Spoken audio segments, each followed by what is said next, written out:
Ini adalah sebuah cerita yang diangkat dari kisah nyata sang penulis Nobutaka Subota, seorang guru bimbingan belajar dan muridnya yang bernama Sayaka.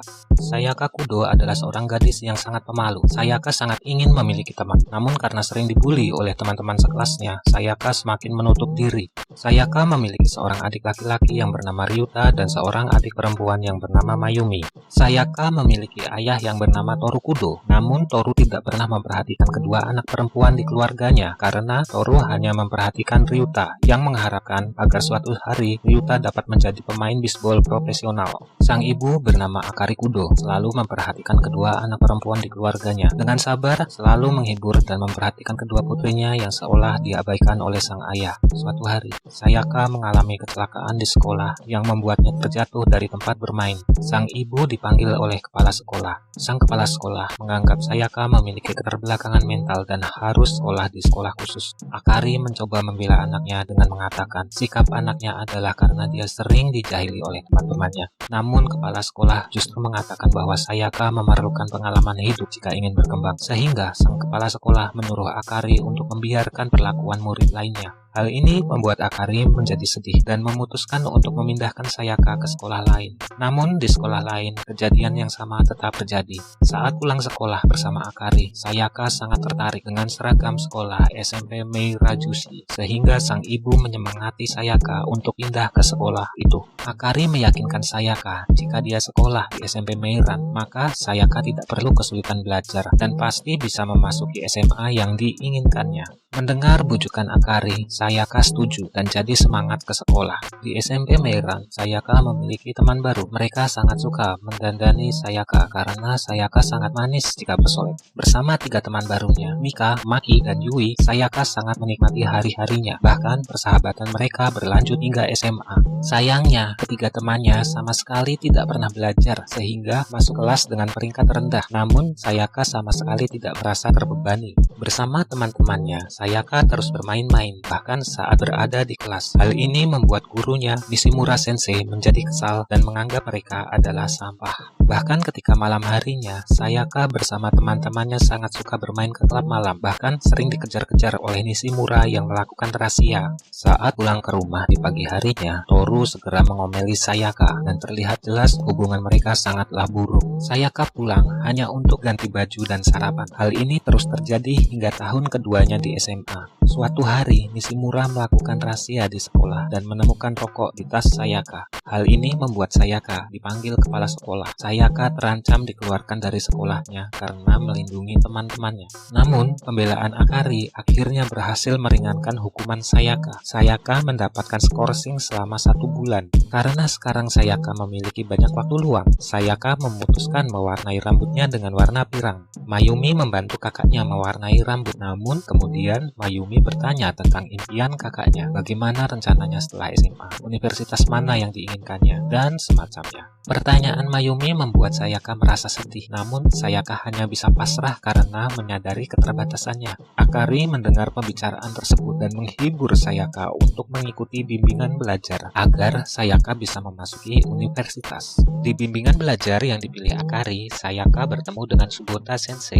Awalnya, Subota Sensei kaget lihat penampilan Sayaka, namun tanpa ragu, Subota memuji selera fashion Sayaka. Bahkan, Subota meminta Sayaka untuk mengajarinya tentang fashion kekinian. Namun, Sayaka menjawab kalau wajah Subota terlalu tua untuk bisa mengikuti tren, dan Subota tertawa dengan candaan bahwa perutnya juga sudah tidak langsing lagi, sehingga mengikuti tren sepertinya sesuatu yang mustahil baginya. Candaan ini membuat Sayaka merasa diterima oleh Subota, dan muncul rasa percaya pada gurunya yang baru ini. Saat Subota melakukan tes, Sayaka ternyata hanya mendapatkan nilai 0. Namun, Subota tetap memuji Sayaka, karena setidaknya Sayaka tetap mengisi semua lembar jawaban. Menurut Subota, biasanya jika soal terlalu sulit, para siswa terlalu mudah untuk menyerah, begitu kata Subota. Ini adalah pujian pertama yang diterima Sayaka dari seorang guru. Dia merasa senang. Sayaka berterus terang kalau dirinya tidak pernah belajar selama lebih dari 5 tahun. Tidak juga menyerah, Subota menyemangati Sayaka untuk memilih universitas. Akhirnya Sayaka setuju untuk memilih Universitas Keio. Universitas Keio adalah universitas elit di Jepang. Tentu saja hal ini membuat Sayaka tertawa seolah tidak percaya dengan kemampuannya. Setelah mengamati hasil tes Sayaka, Subota Sensei menganggap kecerdasan Sayaka setara dengan anak kelas 4 SD. Karena itu, Sayaka harus belajar dari dasar. Hal ini tidak membuat Sayaka patah semangat. Dia jadi rajin belajar. Bahkan saat berkumpul bersama teman-temannya, Sayaka terus belajar pelajaran sekolah dasar. Kebiasaan baru Sayaka ini membuat teman-temannya merasa bahagia karena untuk pertama kalinya Sayaka memiliki sebuah keinginan dan dia benar-benar berusaha untuk bisa menggapainya. Setelah seminggu berlalu, kini Sayaka mampu menjawab satu pertanyaan dengan benar. Hal ini membuat Sayaka sangat termotivasi untuk belajar dengan lebih giat. Subota Sensei memang pandai menyemangati murid-muridnya. Selain itu, dia tidak pernah menganggap remeh hobi murid-muridnya, baik itu olahraga, otaku, atau yang lainnya. Justru menggunakan hobi para siswanya untuk menjadikannya penyemangat belajar. Namun, ketika menghadapi Sayaka, Subota Sensei menghadapi sebuah kesulitan yang besar. Hal ini karena pengetahuan umum yang dimiliki Sayaka sangatlah kurang. Seperti ketika disuruh menggambar peta Jepang, Sayaka hanya mampu menggambar lingkaran. Sayaka juga tidak mengerti konsep tentang arah. Dia tidak bisa membedakan antara utara dan selatan. Mendengar jawaban Sayaka ini, teman-teman di ruangan bimbingan belajarnya tertawa. Namun, bukannya malu, Sayaka justru senang karena dianggap lucu. Sesampainya di rumah, Mayuki mengajari Sayaka tentang arah mata angin dan dengan polosnya, Sayaka heran karena adiknya jauh lebih pandai darinya. Melihat hal ini, Toru mengolok-olok Sayaka dan mengatakan bahwa Subota adalah penipu karena tak mungkin Sayaka bisa masuk ke Universitas Keio. Ejekan ayahnya itu membuat Sayaka semakin keras belajar, bahkan dia datang lebih awal ke bimbingan belajar. Namun, tiba-tiba perhatian Sayaka pecah ketika ada seorang ibu yang menyeret anaknya yang bernama Reiji. Reiji menolak untuk mendengarkan orang tuanya karena dia merasa kesal dianggap pemalas oleh orang tuanya. Namun, dengan lihai, Subota mampu membuat Reiji menjadi anak yang mau belajar. Hal ini membuat Sayaka kagum, namun Subota hanya berkata dia hanya menggunakan pengetahuannya saja untuk membujuk Reiji. Jawaban Subota ini membuat Sayaka paham betapa pentingnya pengetahuan untuk dirinya. Subota menyuruh Sayaka lebih giat lagi belajar selama musim panas. Namun, Sayaka merasa keberatan karena ingin bermain bersama teman-temannya. Mendengar jawaban dari Sayaka, Subota merubah teknik belajarnya menjadi sebuah permainan. Setiap kali Sayaka tidak bisa menjawab pertanyaan dari Subota, maka Sayaka harus melepas salah satu make up-nya. Sebagai gantinya, jika Sayaka berhasil mendapatkan nilai 100, Subota akan menunjukkan foto masa mudanya ketika dia masih gondrong. Akhirnya, usaha keras Sayaka mulai membuahkan hasil. Pertama kali dalam hidupnya, Sayaka mendapatkan nilai sempurna. Dan sesuai janji, Sayaka meminta Subota untuk menunjukkan foto masa mudanya. Sayaka dan murid lainnya di bimbingan belajar kaget ketika melihat foto tersebut. Lalu, Subota menceritakan tentang masa mudanya yang nakal dan suka membolos. Dia juga menceritakan bagaimana guru-gurunya di masa lalu merendahkannya. Namun, akhirnya, dia bisa menjadi siswa teladan dan mendapat beasiswa ke New Zealand. Subota juga bercerita kenapa dia memilih menjadi seorang tutor ketimbang seorang guru. Karena, menurut Subota, pendidikan sekolah terlalu kaku baginya. Jika ia menjadi tutor, Subota bisa menggunakan berbagai metode pengajaran yang sesuai dengan masing-masing muridnya. Akhirnya, liburan musim panas selesai. Sayaka kembali mewarnai rambutnya hitam dan kembali ke sekolah. Namun, karena terlalu banyak belajar, Sayaka tertidur di sekolah. Ketika ditanya oleh Nishimura tentang masa depannya, Sayaka menjawab kalau dia berencana untuk memasuki Universitas Keio. Hal ini membuat seisi kelas tertawa. Bahkan, Nishimura berjanji jika Sayaka diterima di Keio, maka Nishimura akan telanjang di halaman sekolah saat kelulusan. Tantangan ini disambut oleh Sayaka dan membuat Sayaka jauh lebih gigih dalam belajar. Sementara itu, Toru semakin memanjakan Ryuta. Toru membelikan peralatan baseball yang baru dan mahal. Akari pun meminta Toru untuk lebih memperhatikan Sayaka. Namun, Toru menolak dan mengatakan usaha Sayaka adalah sesuatu yang sia-sia. Hal ini membuat Sayaka sedih dan merenung di pinggir jalan. Dia merindukan sosok seorang ayah yang seolah-olah tidak pernah dimilikinya. Saat sedang merenung, Reiji datang dan menyapa Sayaka. Setelah berbicara panjang lebar, Reiji mengatakan bahwa usaha keras Sayaka sangat menginspirasinya untuk belajar. Karena dipuji, Sayaka merasa senang, namun menepisnya dengan mengatakan bahwa Reiji itu lebay. Ketika sampai di bimbingan belajar, Reiji dan Sayaka melihat Subota bertemu dengan Nishimura. Ternyata Nishimura juga pemilik saham di usaha bimbingan belajar tersebut. Mereka membuntuti Subota hingga ke sebuah restoran. Di sana mereka menyaksikan Nishimura mendesak Subota untuk fokus mengajar anak-anak yang sudah pandai. Karena hal itu akan membuat image lembaga bimbingannya menjadi jauh lebih baik. Namun, Subota tetap membela anak-anak yang dianggap Nishimura bermasalah. Hal ini membuat Sayaka sangat tersentuh karena seolah-olah menemukan sosok seorang ayah yang membelanya ketika ada seseorang yang berusaha menyingkirkannya. Suatu hari, Subota memanggil Akari. Subota mengatakan bahwa Sayaka adalah muridnya yang memiliki kecepatan belajar tercepat. Namun karena pengetahuan umumnya terlalu sedikit, Subota mengajukan untuk membimbing Sayaka setiap hari. Akari mengerti keadaan Sayaka dan telah melihat sendiri perubahan drastis pada diri Sayaka. Namun Akari tidak memiliki biaya untuk memasukkan Sayaka ke dalam 6 kelas setiap minggunya. Akari akhirnya meminjam uang tabungan Mayumi. Akari juga berencana meminjam pada temannya dan berencana untuk bekerja di malam hari agar bisa melunasinya. Mendengar ini, Sayaka menjadi sedih, lalu bertanya pada Subota mengenai biaya tersebut. Sayaka tidak pernah menyadari bahwa biaya bimbingannya sangatlah mahal, dan Subota mengatakan bahwa uang yang dibayarkan Akari adalah pengorbanannya untuk Sayaka. Sambil menangis, Sayaka semakin yakin untuk tidak lagi menyia-nyiakan pengorbanan ibunya. Malamnya, setelah bermain dengan teman-temannya, Sayaka diajak mampir ke sebuah pemandian air panas. Di sana, teman-teman Sayaka bersepakat untuk memberi Sayaka kesempatan belajar, sehingga tidak lagi mengajak Sayaka bermain untuk sementara waktu. Sayaka sangat berterima kasih atas pengertian teman-temannya. Setiap saat, Sayaka selalu belajar, bahkan sering menonton berita di TV untuk memperluas pengetahuan umumnya. Dia menemukan berbagai kontradiksi dalam kenyataan kehidupan. Bagaimana sebuah perusahaan besar memperlakukan karyawannya seperti sapi perah, dan lain-lain. Semua hal ini selalu didiskusikan dengan Subota. Perlahan, Sayaka mulai sadar betapa tertinggalnya dia ketimbang anak lain seusianya. Dan demi melawan keinginannya untuk bermain-main lagi, dia memutuskan untuk memotong rambutnya. Teman-temannya pun membantunya dan terus mendukungnya.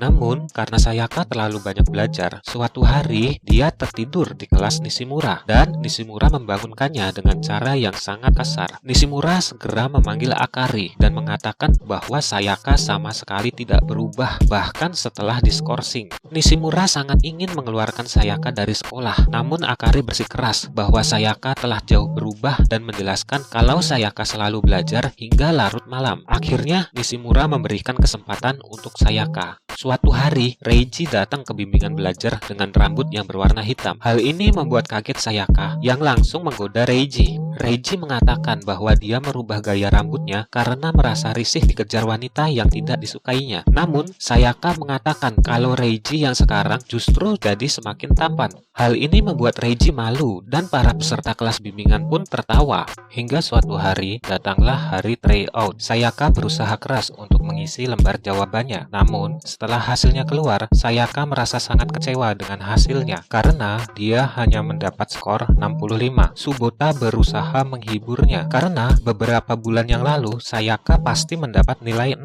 Sesampainya di rumah, Sayaka melihat ayahnya sedang bertengkar dengan Ryuta. Ryuta menyalahkan ayahnya yang memaksanya untuk menekuni baseball. Ryuta merasa tidak cukup berbakat untuk menjadi pemain baseball profesional karena Ryuta mengetahui banyak orang yang jauh lebih hebat darinya. Hal ini membuat Sayaka berpikir, tentunya banyak orang lain yang lebih pandai dari dirinya yang ingin diterima di Keiyo. Semakin hari keraguan Sayaka semakin kuat. Meskipun Subota sudah memuji usaha Sayaka yang berhasil memperbaiki nilainya, rasa optimis Subota justru membuat Sayaka marah dan meninggalkan Subota. Sayaka pergi ke tempat ibunya bekerja di malam hari. Dia menangis karena merasa membuat Akari menderita. Saat Akari sedang menenangkan Sayaka, Ryota kembali ke rumah dan kembali dipukuli oleh Toru. Melihat hal ini, Akari memecahkan kaca mobil dan menyuruh Toru untuk berhenti. Kesempatan ini digunakan oleh Ryuta untuk pergi meninggalkan rumah.